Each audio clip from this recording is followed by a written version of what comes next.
예, 방문중학교 학생 여러분 안녕하세요. 이제 두 번째는 방문중학교에서 볼 수 있는 조류에 대해서 역시 생물자원관 박사님이 전체 새는 다니면서 좀 보기가 힘들어서 이렇게 영상으로 PT 영상으로 한번 준비했습니다. 박사님 소개부터 듣도록 하겠습니다. 안녕하세요. 반갑습니다. 국립생물자원관에서 근무하고 있는 조류 전공 남형규 박사입니다. 네, 이번에 조류에 대해서 제가 그 학생 여러분들께 이제 소개를 맡았는데요. 사실 조류는 저희들이 생활하면서 편하게 볼 수가 있습니다. 하지만 누군가는 관심을 갖고 보기도 하고요. 누군가는 그냥 새가 있구나, 참새가 지나가네, 백로가 있네, 뭐 기러기가 나네, 요 정도 수준에서 알고 있는 사람도 많을 텐데요. 이번에 제가 소개해 드릴 목표는 우리 주변에 쉽게 볼 수는 있지만 그러나 우리가 놓치고 있는 점들이 있습니다. 일예로 말씀을 드리면은 상당히 비슷한 종이 있는데 그들을 뭉쳐서 그냥 참새다 뭐 이렇게 보이기도 하거든요. 그런 부분에 대해서 제가 여러분들에게 조금 더 상세하게 소개를 해드리도록 하겠습니다. 우선적으로 여기 보시면은 학생들 여러분이 아시는 그 종의 조류도 있습니다. 까마귀죠. 까치입니다. 그리고 집박구리, 그리고 조금만 주의를 기울여서 보게 되면 딱새라든지 아니면 박새라든지 이런 새들도 쉽게 볼 수가 있습니다. 이거는 우리 주변에 여러분들이 등교를 할 때, 하교를 할 때 충분히 볼 수 있는 새들을 넣어뒀는데요. 사실 박새라고 해서 모두 다 박새는 아닙니다. 박새도 종류가 많이 있고요. 또 그뿐만이 아니라 까마귀라고 해서 모두 다 까마귀는 아닙니다. 그래서 이런 부분에 대해서 조금 더 자세하게 제가 설명을 해드릴 계획에 있습니다. 이 부분을 알 때 여러분들이 조금 숙지를 하셨으면 좋은 점이 있는데요. 바로 과학이라고 하는 큰 틀에서는 관찰이 상당히 중요합니다. 거기서부터가 과학의 시작입니다. 그렇게 됐을 때 의문점을 가지게 되고 그 의문점을 바탕으로 해서 계속적으로 탐구해서 들어가는 개념이 되는 거거든요. 그래서 새에 대해서도 역시 마찬가지입니다. 여러분들이 조금만 관심을 갖고 자세히 한번 보자 라는 생각으로 접근해 주시면 될 것 같습니다. 지금 보시는 새들은 설명드렸듯이 우리 주변에 충분히 관찰이 되고 산림지역에서 관찰되는 새들을 나타냅니다. 다음 화면에 보시는 거는 여러분들도 잘 아실 겁니다. 기러기입니다. 기러기. 하늘을 날 때 기역자로 나는 기러기죠. 하지만 기러기도 종류가 다양합니다. 충분히 자세히 들여다보게 되면 다르구나를 알 수 있습니다. 이 부분에 대해서 설명을 드릴 거고요. 또 오리입니다. 여러분들이 하천에 가게 되면 볼 수 있는 오리죠. 하지만은 조금 아는 친구들은 청둥오리다 뭐 요 정도는 알겠지만은 사실 우리 주변에서 관찰되는 오리도 상당히 다양합니다. 그 다음에 또 볼 수 있는 게 여러분 잘 아시는 백로입니다. 백로도 역시 종류가 다양합니다. 하얀 색깔을 띠고 있다고 해서 모두 다 같은 종이 아닌 것이죠. 이 부분에 대해서 조금 더 말씀을 드리겠습니다. 자, 잘 아시죠? 참새요. 네, 참새입니다. 직관적으로 봤을 때 참새예요. 누구나가 보더라도 참새입니다. 하지만 참새를 자세히 들여다보신 적이 있으신가요, 여러분들은? 참새를 보게 되면은 뺨이 감한 검은색입니다. 뺨이 검습니다. 이거는 참새가 가지는 동정 중요한 포인트입니다. 저 같은 경우만 해도 참새를 처음에 접했을 때 그냥 참새구나 하고 넘어갔었습니다. 그런데 이제 선배님들이나 아니면 교수님이 말씀을 하실 때 너 혹시 참새 뺨이 검은 걸 알고 있었냐? 라고 했을 때 되게 그 당시에는 되게 깜짝 놀랐었습니다. 뺨이 까맣다. 이게 참새가 가지는 특징이거든요. 왜 뺨이 중요하냐면 우리나라에 오는 참새 중에는 섬참새라는 새가 있습니다. 그런 종류의 종은 뺨이 까맣지 않습니다. 그렇기 때문에 사실은 조류를 조금만 더 생각을 한다면 참새처럼 보이네? 뺨을 한번 볼까? 까지 들어가야, 다시 말해서 생물에 대해서 자세히 살필 수 있어야지 참새구나 라고 확인이 되는 것입니다. 이런 식으로 조류를 살펴볼 때는 머리에 어떤 특성이 있는지, 날개에 어떤 특성이 있는지, 꼬리에 어떤 특성이 있는지를 종합적으로 판단을 해서 그 종이 무엇인가에 대해서 확인을 할 수가 있는 겁니다. 다음 슬라이드를 보여드리겠습니다. 자, 이제 그렇게 자세하게 보기 위해서 필요한 물품들인데요.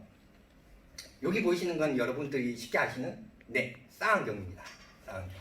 선생님이 제가 쌍안경을 하나 가지고 왔는데요. 쌍안경은 기본적으로 여기서 초점을 조절할 수가 있고요. 그 다음에 똑바로 서서 안정된 자세에서 이렇게 바라봅니다. 삐뚤게 바라보거나 아니면 이동하면서 바라보는 경우에는 초점이 맞지 않습니다. 그 이유가 뭐냐면은 상당히 먼 거리를 볼 수 있기 때문에 조금만 각도가 흔들리게 되면은 그 위치를 저기 있는 새를 확인할 수가 없습니다. 쌍안경을 통해서 멀리 있는 새를 보는데 그래도 보이지 않는 새들이 확인이 불가능한 새들이 가끔씩 있습니다. 그런 경우에는 여기 있는 필드 스코프라고 보는 만원경을 이용을 합니다. 여러분들이 쉽게 알고 계시는 거는 천체 만원경 이런 것도 역시 같은 원리입니다. 같은 원리인데 저희는 이제 또 필드 스코프라고 얘기를 명칭을 쓰면서 쌍안경보다 훨씬 더 멀리 있는 조류를 관찰할 때 씁니다. 이런 특징이 있고요. 또 나갈 때 새를 관찰할 때 중요한 것이 뭐냐면은 도감입니다. 도감이 정말 중요한데요. 아까 전에 제가 설명을 드렸던 대로 새를 볼 때 자세히 봐야 된다. 자세히 봤을 때 그 종이 무엇인지 알 수 있다. 이런 자세히 보기 위해서는 사실은 도감을 통해서 그 정보를 미리 숙지를 하고 있어야 합니다. 야외에 나갔는데 참새가 지나가요. 하지만 참새의 뺨이 검은색인지 아닌지를 명확하게 구별을 하지 못한다면 사실상 이게 참새인지 아니면은 다른 참새인지 확인을 할 수가 없습니다. 그렇기 때문에 참새 같다, 참새가 지나간다, 머리를 좀 더 유심히 봐야겠다 라는 생각이 드는 정보들은 다 도감에서 얻고 있습니다. 이런 도감은 기본적으로 그림 도감을 많이 이용을 하는데요. 그림 도감을 보게 되면은 기본적으로 화살표 방향이 있습니다. 종마다 화살표가 있는데 이거는 기본적으로 나타내는 동정 키입니다. 동정이라는 것은 그 생물이 어떤 생물인지 확인하기 위해서 하는 작업이 되겠고요. 이런 동정 키는 도감에서는 대표적으로 화살표로 나타냈지만 자기만의 동정 키를 숙지를 하고 이해를 할 수도 있습니다. 그런 경우에는 야외에 많이 나가서 새들을 많이 관찰할 경우 충분히 가능할 것이라고 생각합니다. 이것뿐만이 아니라 금방 보여드린 거는 그림 도감인데요. 그거 외에도 이제 이렇게 실제 찍은 사진을 통해서도 보기도 합니다. 왜 이런 것들이 필요한지는 실제로 이동성이 크고 관찰했을 때 긴가민가한 경우도 있습니다. 실제로 계속 쳐다보고 있더라도 그런 경우에는 다각적으로 그림뿐만이 아니라 실제 있었던 사진, 생김새가 어떤지 실제 사진을 보고도 충분히 확인할 수가 있습니다. 그래서 이런 준비물을 바탕으로 새를 보기 시작하면 됩니다.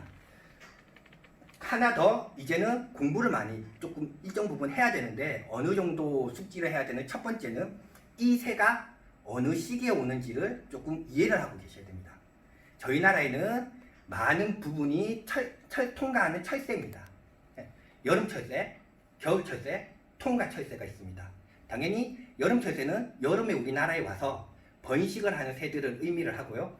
겨울 철새 같은 경우는 북극에서 우리나라로 오는데 북쪽에서 우리나라로 오는데 북쪽이 너무 춥다고 보니 거기서 너무 추우니까 우리나라까지 와서 월동을 합니다. 그리고 겨울을 지나고 다시 기온이 올라가면은 북쪽으로 올라가서 번식을 하게 되는 거고요. 여름 철새는 남부지방이 먹이라든지 온도라든지 이런 부분이 맞지 않아서 우리나라까지 와서 동남아시아에서 우리나라까지 와서 번식을 하고 그 번식이 끝나면은 그 새끼들과 같이 원래 월동지인 동남아시아 이런 쪽으로 남부지역으로 내려가게 되는 겁니다. 다시 얘기해서 우리가 지금 새를 보러 나가겠다 생각을 하게 된다면 여름철새가 많이 관찰이 되겠구나 지식을 배경 지식으로 가지고 가면 좋을 것 같습니다. 그랬을 때 우리가 저 새가 무슨 새인지에 대해서 확인이 조금 더 명확하게 할 수 있을 것 같습니다. 두 번째는 새를 볼 때 이제 그 도감상의 얘기인데요. 도감상에 보게 되면은 새들은 비슷한 새들이 많습니다. 아까 전에 참새를 예를 들어볼까요? 참새를 예를 들었을 때 뺨이 검은색이 있느냐 없느냐? 없었다. 그럼 참새가 아닙니다. 즉 제가 어떻게 얘기를 했냐면은 이 새가 어떤 새인지 볼 때 이 새일 것이다 맞춰가는 게 아니라 이 새의 특징이 아닌 것들을 먼저 찾아서 소거를 해가면서 어떤 종인지 조금 더 다가가게 되는 겁니다. 이렇게 해서 새들을 조금 더 관찰하게 되면 쉽게 관찰할 수 있겠습니다. 정리해서 말씀을 드리면 우선적으로 새들은 이동성이 상당히 크고 민감하기 때문에 멀리서 관찰하는 것이 유리합니다. 그러면은 편하게 앉아있는 상태의 새들을 쌍안경이나 만안경을 이용해서 보게 되는 거고요. 이런 모습을 봤을 때 저 새가 무슨 새인지 조금 더 살펴보기 위해서 지식적인 측면에서 책, 도감을 가지고 나가시면 되겠습니다. 이렇게 나간데 기본적으로는 자기가 어떤 새를 보고 싶은지, 지금 이 시기에 어떤 새들이 많이 오는지를 확인하게 되면 훨씬 더 새를 보는데 수월할 것으로 생각됩니다. 네. 여기까지 해서 새들을 보기 위해서는 어떤 지식이 좀 필요하고 어떤 준비물이 필요하고 어떤 마음가짐을 가지고 접근해야 되는지를 말씀을 드렸습니다.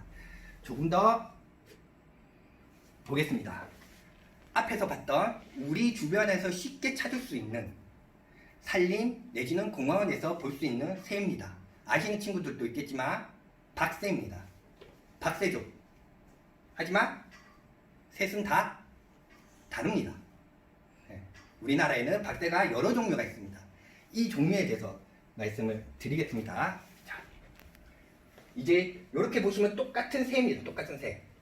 요 아랫부분을 먼저 볼까요? 구별이 되시나요? 아니요. 자, 조금 더 살펴보겠습니다. 아버지들이 회사에 출근하실 때 넥타이를 매시죠? 넥타이가 어떤 애들은 나비 넥타이를 매고 있는 애들이 있고 어떤 애들은 정말 긴 넥타이를 매는 애들이 있습니다. 네. 보게 되면 긴 넥타이를 즉 다시 형태적으로 살펴보면 검은색이 100가지 쭉 이어진 새들은 박새입니다. 하지만 나비 넥타이처럼 조그맣게 있는 새가 있습니다. 이건 쇠박새입니다. 그리고 요 중간 형태로 있는 애들은 진박새라는 애들입니다. 그냥 선생님 그냥 박새라고 하면 되지 굳이 이걸 다 구별을 해야 되나요? 라고 질문을 할 수 있겠지만 종의 다양성은 이 생태계의 균형을 유지하는 데 상당히 중요합니다. 그리고 만약에 같은 종이라고 하면 얘들이 실질적으로 다른데 같은 종이라고 생각하고 그렇게 관리를 하고 보호를 하게 되면 얘네들은 실제 습성이 다 다릅니다. 번식하는 것도 다르고 하기 때문에 제대로 관리나 보호가 되지 않고 더 크게 봤을 때는 생태계 균형을 무너뜨릴 수 있기 때문에 얘네들이 어떤 새인지 정확하게 아는 것이 필요합니다. 네. 자, 이렇게 해서 차이점이 확실하게 나타나죠? 이제 다시 올라가 볼까요? 이제 조금 더 볼 수 있습니다. 얘는 날개에 2개의 줄무늬가 있습니다. 얘는 하나가 있고요. 얘는 없습니다. 이제 보이시죠? 선생님이 얘기했듯이 자세히 보면은 보인다. 과학은 이렇게 자세히 봐야지 의문이 생기고 의문이 생기면서 뭔가 연구를 통해 과학을 발전시킬 수 있다. 이런 측면에서 바라봐 주시면 되겠습니다.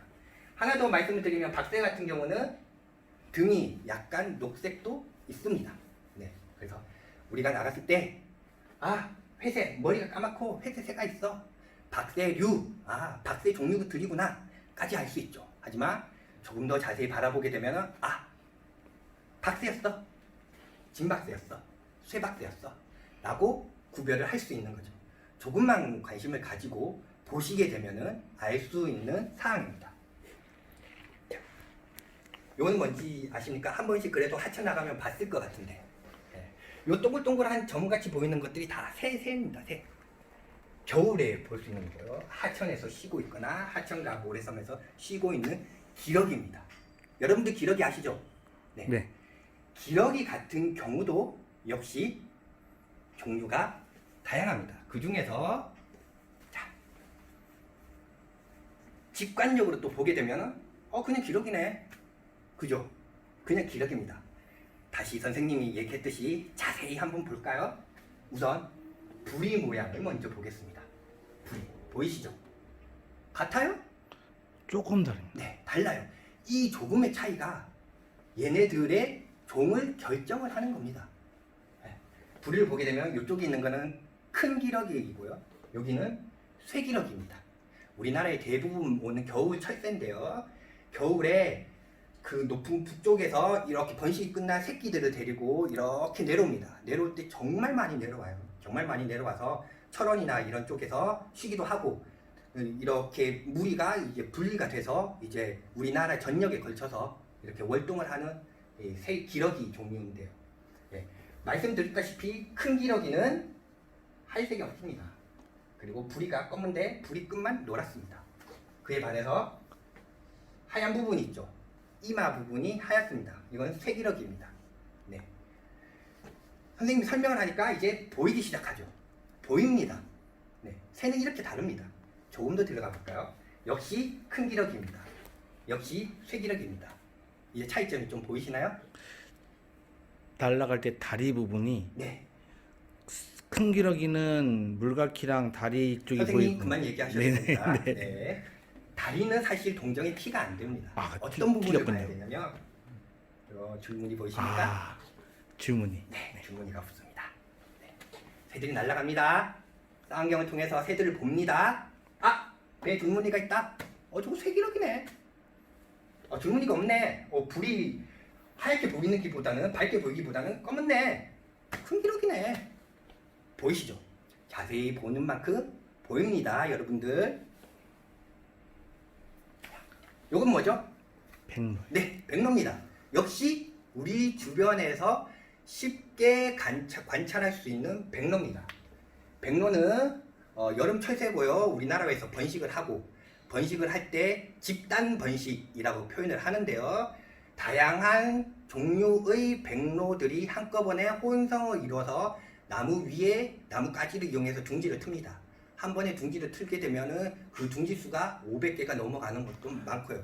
사실 백로 번식지가 있어서 뉴스에도 한 번씩 나와요. 좋은 의미는 아닌데 냄새가 난다, 소음이 난다 하는 부분이 있는데 그 부분은 잠시 미뤄두겠습니다. 사실 인간과 공존하는 부분이라 나중에 기회가 되면 그 부분에 대해서 다시 다루기를 하고요. 지금은 이 백로에 대해서 조금 더 상세하게 설명드리겠습니다. 이렇게 보시게 되면 여러분들이 그 가족들이랑 가족 여행을 갈 때, 친구들이랑 놀러 갈 때 충분히 볼 수 있는 장면입니다. 기억나실 거예요. 보게 되면 회색 아이들도 있고요. 흰색 아이들도 있습니다. 조금 더 자세하게 보게 되면 노란색 아이들도 있습니다. 네, 실제로 우리나라에 이렇게 있는 새들입니다. 하지만 이렇게 흰색이라고 해서 같은 종류가 또 아닙니다. 네, 충분히 분리가 될 수 있는데요. 자, 살펴보겠습니다. 백로는 회색 아이는 외가리입니다. 네, 아까 전에 설명드렸는데 번식을 할 때 제일 높은 꼭대기에 번식을 하고 얘네들이 제일 처음에 먼저 우리나라에 옵니다. 얘네들은 겨울에 와요. 2월 말부터 와서 여기 번식이 가능한지 좋은지 확인하거든요. 그리고 이런 외가리는 사실상 다른 백로들에 비하면 구별 형태가 뚜렷합니다. 우리나라에서는 혼돈되는 다른 종들이 충분히 구별될 수 있고 혼란스러운 종이 없습니다. 그래서 사실은 이런 애들은 직관적으로 회색에 목 길고 풀 있고 외가리네 라고 이해하셔도 될 것 같습니다. 이건 또 역시 마찬가지입니다. 물론 지금은 번식기시라고 해서 번식을 하게 됐을 때 새들이 색깔이 달라집니다. 여러분들이 원앙을 생각하면 좀 쉬울 것 같은데요. 원앙 같은 경우는 수컷이 상당히 화려합니다. 하지만 번식이 끝나면 그 화려했던 수컷도 암컷과 똑같은 색깔이 되거든요. 그런 것처럼 얘네들도 사실은 번식이 끝나면 하얗습니다. 하얗다는 측면이 있는데 일단은 여름에 우리나라에 오고 많은 애들이 노란색을 가지니까 백로 중에 얘는 황로다 라고 생각하시면 되겠습니다. 문제는 얘네들 셋입니다. 다릅니다. 달라요. 중대백로입니다. 중백로입니다. 쇠백로입니다. 선생님한테 질문을 드려보겠습니다. 일단은 셋 중에 구별 가는 게 있습니까? 노란색 불이요. 보라색. 좋습니다. 아주 좋은 자세입니다. 자세히 보면 보인다라고 얘기를 드렸잖아요. 하지만 번식 기시 조금 더 되면 얘네들도 부리는 검해집니다. 자, 부리가 검은타는 가정 하에 그냥 봤을 때 구별되는 게 있을까요? 잘 모르겠습니다. 잘 모르겠습니까? 네. 제가 가르쳐 드리겠습니다. 아주 쉽습니다. 자, 따라오세요. 따라오세요. 따라오세요. 발 보이십니까? 아, 발이 노랗습니다. 사실 여기는 드러나진 않지만 발이 얘는 검은색입니다. 네. 자, 다시 세 개를 비교해 보겠습니다. 이제 보이시나요? 네. 네. 얘네 발이 노란 쇠백로입니다. 뭐 저희들끼리 얘기하면 노란색 양말을 신었네 뭐 이런 얘기 또 하는데요. 쇠백로는 발이 노랗습니다. 네. 이걸 조금 더 살펴보면은 이제 좀 더 크게 아까 전에 봤던 사진이죠. 중대백로하고 중백로인데 실제로는 사이즈는 중백로가 조금 더 작습니다. 작지만은 그런 경우는 사실상 좀 더 오랫동안 야외에서 새를 봤을 때 구별이 되는 문제고요. 이 같은 경우는 눈에 보이면 요 입이 찢어진 부분을 구각이라고 표현을 하는데요. 구각이 눈보다 더 뒤로 가 있습니다. 중백로는 구각이 딱 눈에서 떨어집니다. 이 부분은 중요한 동정 키가 되는 거거든요. 네. 비슷해 보이고, 약간 요걸로 뭐가 그렇게 달라라고 얘기할 수 있겠지만, 얘네들이 선호하는 서식지, 선호하는 먹이가 다릅니다. 그리고 유전적으로 충분히 종이 분리가 되고 있는 것은 이미 밝혀져 있고요. 종이 다릅니다. 그래서 크게 보게 되면은, 구각이라고 표시한 부분, 입이 벌어지는 부분, 이 부분이 눈 뒤로까지 넘어가느냐, 넘어가면 중대백로, 그렇지 않으면 중백로입니다. 자, 그렇게 해서 백로도 충분히 확인해 봤습니다. 여기는 우리 학교 근처인데요. 그렇습니까? 일부러 좀 찾았습니다. 찾아서 봤는데 인천 남동 유수지에 인공섬이 혹시 있는 거 아시나요? 네, 보입니다. 네. 그리고 유명하죠. 이곳에는 어떤 새가 살죠? 저세요. 네, 저새입니다. 거기 저새가 있죠? 네. 저새는 멸종위기종으로서 우리가 좀 더 보호를 해야 될 새입니다.